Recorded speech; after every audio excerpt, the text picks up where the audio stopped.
A interrumpir tantito. Ya saben que ahora normalmente ponemos a sopitas, pero quisimos aprovechar para hablar con el consejero electoral, con Ciro Murayama, el doctor Ciro Murayama, porque sé que va a tomar un viaje en unos minutos. Un viaje no lo va a tomar un vuelo para irse de viaje, pero un tema importantísimo. A ver, estamos entrando ya, estamos en la intercampaña, vendrá la campaña, vendrá la jornada electoral, y siempre se ha comentado lo importante de que haya certeza, sobre todo a la hora de que se cuenten los votos y se dé la información.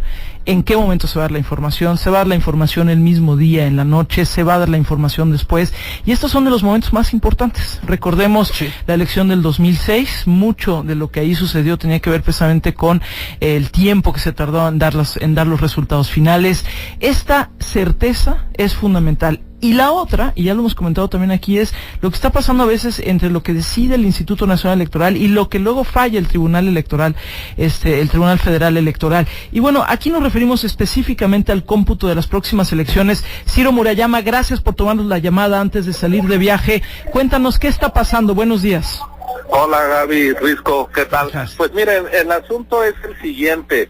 El 1 de julio es la primera vez que va a haber lo que se llama casilla única en 30 elecciones del país, coincidiendo con una votación presidencial. ¿Qué quiere decir esto? Que frente a lo que ocurría en otras elecciones donde se ponían dos casillas frente a frente, la de federal y la local, y entonces en cada casilla se contaba distinta la elección, o sea, por separado, hoy todo se hace en una misma casilla. Eso quiere decir que por ejemplo, la Ciudad de México y en muchas otras entidades vamos a tener 6 elecciones ese día, y todas la van a tener que contar los votos los mismos ciudadanos, de tal manera que integran la mesa directiva de casilla. Eso hace que el último cómputo, el escrutinio y cómputo de la última votación, pues vaya a acabar relativamente tarde. Van a tener en algunos casos el doble de trabajo del que se tenía tradicionalmente antes de la reforma de 2014. Ante esta situación, en el INE analizamos cuál sería la mejor forma para que, contando los votos con toda certeza, también se tuviera información, sobre todo de elección presidencial y de gobernadores, a buena hora. Y lo que vimos es que lo mejor era, al acabar la votación, revisar en cada urna que no hubiera votos equivocados. A veces la gente pues se confunde, tiene 6 urnas delante, y aunque son de colores distintos, pues no falta quien se equivoca. Entonces pues acomodas, haces tus paquetitos según cada votación, dejas en las urnas guardados los votos y empiezas con la presidencial. Acabas la presidencial y llenas el acta, y en ese momento tú ya puedes transmitir la información, tomarle una foto para que empiece a alimentar el PREP casilla, desde la casilla la imagen del PREP, y se empiece a transmitir en internet, y las casillas que sean parte de la muestra del conteo rápido transmitan la información. Con este mecanismo nosotros estimábamos que a más tardar a las 11 de la noche podríamos dar la tendencia de la votación presidencial, que pues es la que va a tener la mayor atención de todo el país el 1 de julio. Sin embargo, el Tribunal Electoral antier decidió que este ajuste que hizo el INE no corresponde, y que hay que llenar las actas hasta que acabes el conteo de todas las elecciones.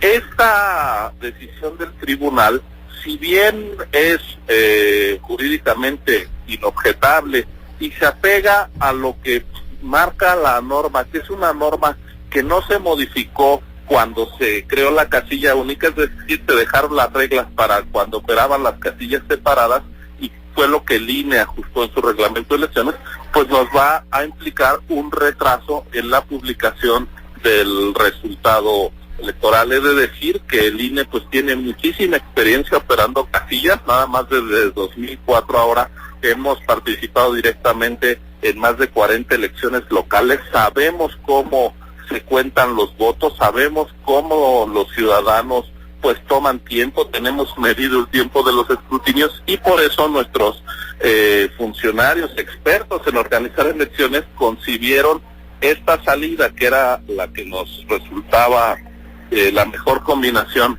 entre certeza y agilidad en la publicación del resultado, y pues debe decir que el tribunal no atendió a este conocimiento técnico, a esta evaluación que nosotros hicimos a partir de la experiencia acumulada, revirtió nuestra decisión, y eso va a retrasar el flujo de la información esa noche. Ciro, ¿qué tal? Te saluda Javier Risco.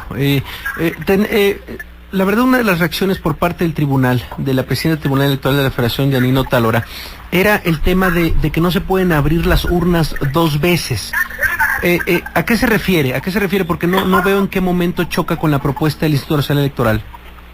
Pues yo creo que no se entendió bien. O sea, realmente lo que tú haces, tienes que revisar que las urnas no tengan votos equivocados, y lo que haces es llenar primero un cuadernillo y después el acta si aparece algún voto disperso. Nosotros lo que queríamos hacer era invertir el procedimiento, primero ver que no hubiera votos equivocados y hacer el conteo, el escrutinio y llenar la urna inmediatamente. Obviamente no se trataba de ningún doble conteo ni doble escrutinio, y mucho menos aún, como se llegó a decir, de algún manoseo de los votos. Hombre, al final todos los votos se tocan con las manos porque hay que abrirlos, pero y ver qué es lo que tiene la boleta, ¿no? Para poderlo contar, pero en realidad pues ni siquiera iba a haber este doble conteo, era simplemente una organización por colores, sí. Cosa que pues todo el mundo puede hacer para hacer el conteo total de los votos para presidente, después para senador, después para diputado, y lo mismo con lo que tiene que ver con las elecciones locales, empezando por el gobernador, ¿no? Ahí donde hay elección, sí, a gobernador. Oye, Ciro, pero a ver, en dos cositas, una nada más para que quede muy claro, porque quienes nos escuchan nos están preguntando que no quedó del todo claro. Es decir, no hay una alteración del proceso normal en lo que tú nos estás planteando de lo que buscaba el Instituto Nacional Electoral para agilizar el proceso. ¿Hay una alteración de lo que se venía haciendo normalmente para contar votos, presentar las actas, etcétera? Si hay una modificación, precisamente la introdujimos en el reglamento de elecciones para poder asegurar que los resultados iban a estar a tiempo, porque lo que tú llamas normal, digamos lo tradicional, es cuando no había casilla única, era cuando tú a lo sumo tenías 3 elecciones por casilla, porque estaban divididas las elecciones federales de las locales, pero ahora que se creó la casilla única, claro, se dejó un procedimiento que ya no permite que se pueda transmitir información con agilidad. Entonces nosotros nos hicimos cargo de que al crearse la casilla única se dejó el procedimiento anterior, y para evitar un retraso innecesario en el conocimiento por parte de la población de los resultados, es que introdujimos esta modificación en el procedimiento, pero que nada afecta a la certeza.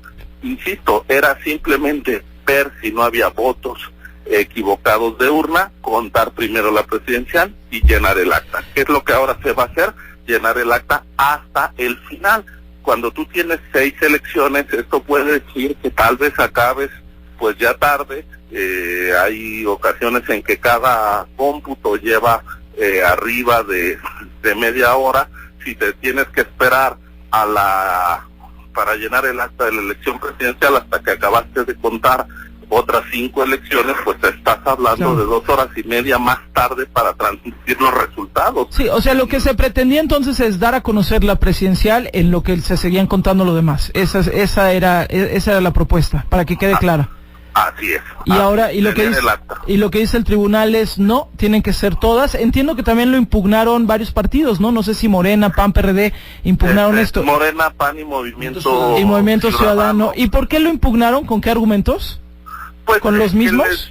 Que les generaba inquietud. Yo creo que fue se impugna prácticamente todo lo que resuelve el INE, pero yo creo que el tribunal pues podía tener en cuenta también los elementos del INE, es decir, cualquier decisión puede resultar controvertida por los partidos, ¿no? Eso es pan nuestro de cada día, Lo que a mí me preocupa es que no se atendieron las razones de quien sabe hacer elecciones y contar los votos, y que se ha hecho en decenas de elecciones recientemente, y lo que estamos viendo de cómo operan las casillas nos lleva a esta conclusión de que era importante introducir una modificación en el procedimiento, porque nunca, jamás en la historia de nuestro país tenido la hemos elección tenido así, una elección así, en efecto. ¿Y como sabemos de estos riesgos, y ya tenemos la experiencia de la casilla única en 2015, y eso que nada más fue una elección de diputado federal, ¿no? Porque fue una elección intermedia, ahí vimos cómo impacta esto en el retraso de los cómputos del escrutinio, y a partir de ese conocimiento empírico es que propusimos la modificación. No es ninguna ocurrencia, es a partir de la experiencia, y esa experiencia no se tomó en cuenta. A mí me parece que la experiencia de quien ha organizado elecciones, de quien ha contado los votos, de quien capacita a los ciudadanos, debe ser atendida. Lamentablemente, pues no sé. ¿Y qué va a pasar? ¿Qué va a pasar, Ciro? ¿Qué hará el INE? ¿Tiene algún va a revisar esta impugnación? ¿Va a proponer algo más? ¿Dónde queda? Pues nosotros tenemos que acatar lo que ellos han decidido, y en efecto estamos viendo pues mecanismos que nos permitan poder tener información para el conteo rápido, pues más ágil. El PREP, que es el que se hace a partir de las actas que van llegando, también se va a retrasar, porque una de las cosas que nosotros habíamos concebido también es que si ya acabaste de contar las elecciones federales, pues mandes el paquete federal que va a las oficinas del INE, y si el local no se ha acabado, pues en cuanto se concluya se mande, que además de otra oficina va a la de la autoridad electoral local, y tú puedas tener el PREP publicándose en lo federal conforme va llegando. Ahora no, te tienes que esperar hasta que acabe el último cómputo para que salga el paquete, aunque el paquete ya esté cerrado y esperando ahí. Sí, y bueno, y como bien apuntas, y lo decía yo también hace rato, los tiempos y la certeza que puede dar en una elección, además, bueno, como todas que son competidas, pero esta elección que además pinta para tener un grado de complejidad mayor, pues va a ser fundamental tener los datos lo antes posible. Vamos a tratar de hablar también con la gente del tribunal, pero entonces lo que entendemos es esto ya está fallado, y más bien lo que sigue es ver si se puede hacer algo hacia adelante. Es decir, no se puede encontrar alguna alternativa que nos permita pues darle a la gente información, porque mira, en una elección presidencial que den la 1 de la mañana y no haya pronunciamiento de la autoridad, no es lo mejor. No. En casi todo el mundo los resultados fluyen con mayor rapidez, porque tienen un sistema de regulación pues menos barroco que el nuestro, porque hay menos desconfianza. Pero bueno, nosotros incluso en esta sobreregulación hemos encontrado mecanismos para transmitir la información, para generar información certeza con mayor agilidad. Esta vez encontramos un revés por parte de la autoridad jurisdiccional, pero creo que a todos, con visión de Estado, con responsabilidad, nos convendría seguir explorando vías para que el 1 de julio haya información clara por parte de la autoridad. Ya sabemos que los actores políticos, lo vemos una y otra vez en las elecciones a gobernador, se pronuncian ganadores con mucha irresponsabilidad, se autoproclaman vencedores, y para evitar confusión y que se empañe la voluntad elección popular, claro. Es necesario generar esa información por parte de nosotros. Claro, no hay nadie más adentro de las elecciones, de las casillas, no están las encuestadoras. O somos nosotros o no va a haber esa información, y por eso necesitábamos pues este respaldo jurisdiccional que no tuvimos. Vamos a explorar otros mecanismos que espero pues puedan ser avalados para que el propósito de que nos vayamos a dormir a buena hora con información cierta de qué pasó se pueda cumplir. Sí, sobre todo porque nosotros estamos a las 6 de la mañana del lunes, entonces tenemos que ir con una noticia. Nos tenemos que ir con una noticia más temprano, ¿verdad? Sí. ¿Qué tal? Javier Risco luego jalando agua a su molino, pero no, tienes... Ya lo conoces. Ya lo conoces, ya sabes cómo es, pero bueno. Oye, a ver si platicamos la próxima semana, a ver cómo sigue esto. La verdad es un tema importantísimo, Ciro, te agradecemos, sé que tienes que tomar un vuelo. Soy yo. Y estamos atentos. Gracias, Ciro. Gracias, buen día. Es Ciro Murayama, consejero electoral, y en verdad es un tema fundamental, Risco. ¿A qué hora se va a tener la información de cómo resultó la jornada electoral, cuáles son los números, cuáles son las tendencias, y yo insisto, solo recordemos el 2006, cuando el entonces consejero presidente del entonces Instituto Federal Electoral, Luis Carlos Ugalde, pues no salió, y todo lo que generó en términos de la incertidumbre. Si nosotros van a ser la 1, las 2, las 3, las 4 de la mañana y no se tiene una tendencia, no se anuncia una tendencia, ya quiero ver. Vaya tema. Vamos con Enrique Quintana, lo adelantamos tantito.